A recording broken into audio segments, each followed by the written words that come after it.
Today we're going to be looking into the island of Cayo Perico and some hints that Rockstar has already dropped and why we may already have a good idea of who exactly is to be the villain of what appears to be a heist based on one of the biggest drug cartel leaders ever.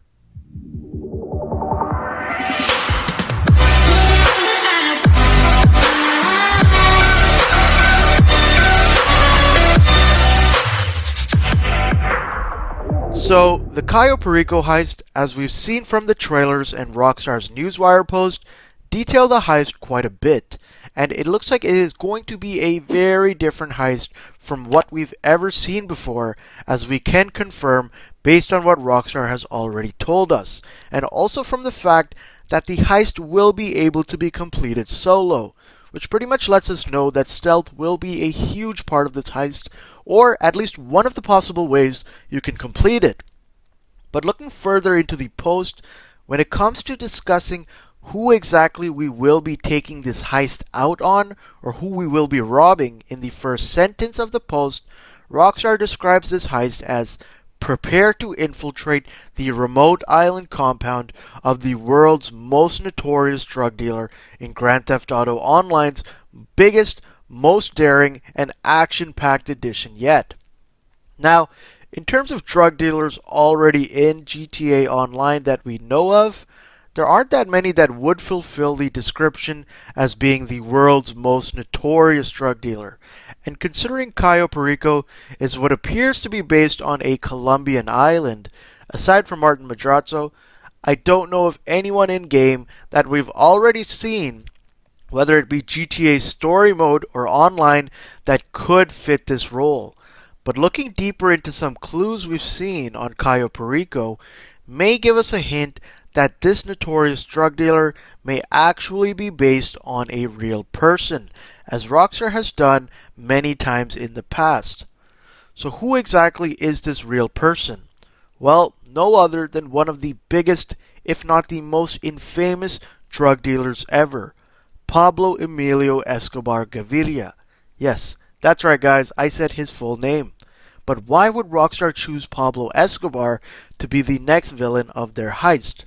As GTA 5, at least from the story mode, isn't so much focused on the drug trade, but more so rather robbing of banks and businesses, and also doesn't have too much ties to Colombian or Mexican gangs, aside from Martin Madrazo.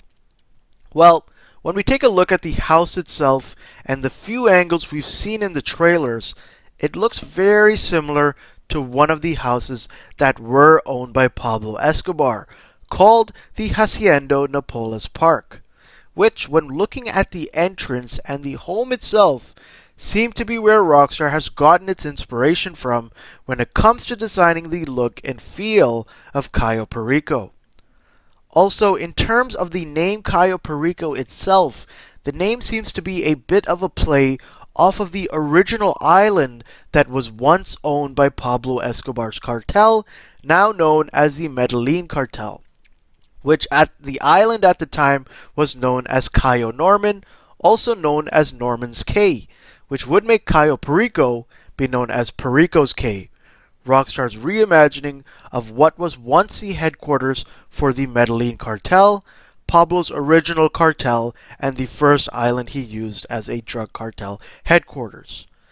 If these hints aren't enough, the name El Rubio that we seen in the shorter teaser from Rockstar also hints at a passed away individual on the beach by the alias John Doe, which obviously a temporary or cover name for the trailer that is affiliated with El Rubio, which may be a hint at a potential rival to the Medellin cartel, also known as one of the biggest drug lords right now, El Chapo.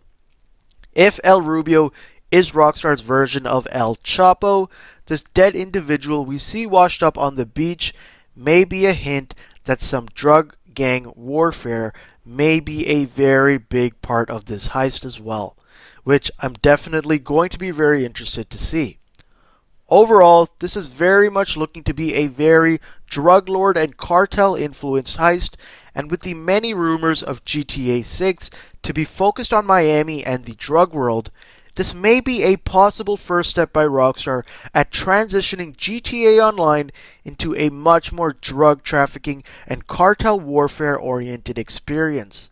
Then again, we don't really know anything about GTA 6 right now, so anything I do say is complete speculation. But it does make a bit of sense to me considering the way this heist is shaping up to be. I'm interested to hear from you guys in the comments though on what your thoughts are on this and whether you do think Cayo Perico will be based on a Colombian drug lord, Rockstar's version of Pablo Escobar, and maybe heavily focused on robbing him. Or if you guys think it may be something completely different. If you made it to the end of the video, thank you guys so much for watching, and also please subscribe if you haven't already, as we are very close to hitting 1,500 subscribers on the channel, and I do have something big planned for you guys once we do hit that goal. Aside from that, as always, it's been Nick Plays Games, and I'll see you guys next time. Peace!